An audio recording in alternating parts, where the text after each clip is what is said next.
এবং এটা আমি বলবো যে এটা একটা গ্রান্ড সাকসেস ছিল। ওনার যেভাবে উনি প্রেসিডেন্ট শি জিনপিং স্যারকে মিটিং এ নিলেন এবং এই যে পুরো মিটিংটার মধ্যে যে হৃদ্যতা ছিল সেটা সবাইকে মানে এই টাচ এভরিওয়ান।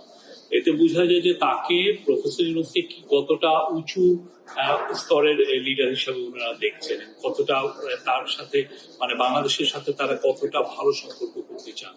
তো প্রফেসর ইউনূস তার বক্তব্যে চায়নার সাথে বাংলাদেশের যে হিস্টোরিক্যাল যে কানেকশন সেগুলো বলেছেন। এবছর যে আমাদের সাথে চায়নার যে ডিপ্লোম্যাটিক রিলেশনশিপের 50 বছর পূর্তি উপলক্ষে সেটা বলেছেন।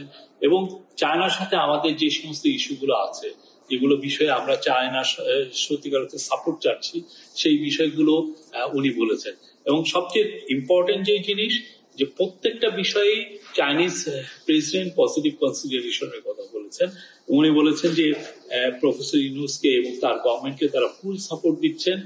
এবং আরেকটা কথা যেটা এই পুরো ভিজিটের একটা অন্যতম দিক ছিল যে চাইনিজ ইনভেস্টরদেরকে বাংলাদেশে ইনভাইট করা।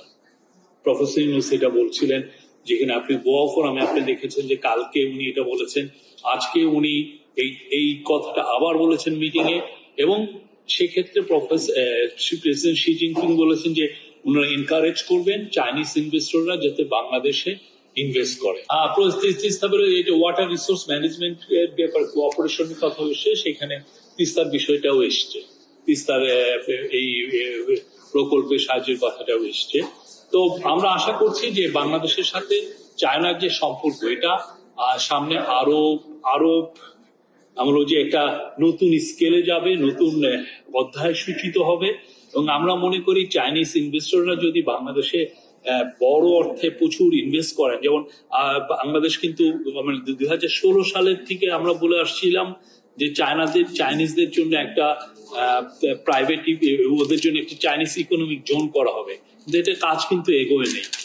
এই কারণে এগোয় নেই আমরা জানি না, বাট এই আমাদের গভর্নমেন্ট আসার পরেই খুব দ্রুত চাইনিজ ইকোনমিক জোনের কাজ হচ্ছে। By this year, end of this year এইটা দ্রুত কাজ শুরু হবে।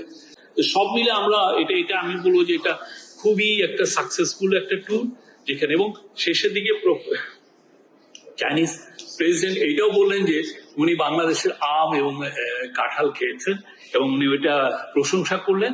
এবং এর ফলে আমরা যেটা দেখছি যে আগামী এই আমের যে সিজন জুন জুলাই অগাস্ট, এখান থেকে মে জুন জুলাই অগাস্ট, সেই সময় থেকে আমরা আশা করছি যে ইনভেস্টমেন্ট চায়না এক্সপোর্টটা শুরু হয়ে যাবে। চায়নায় আমাদের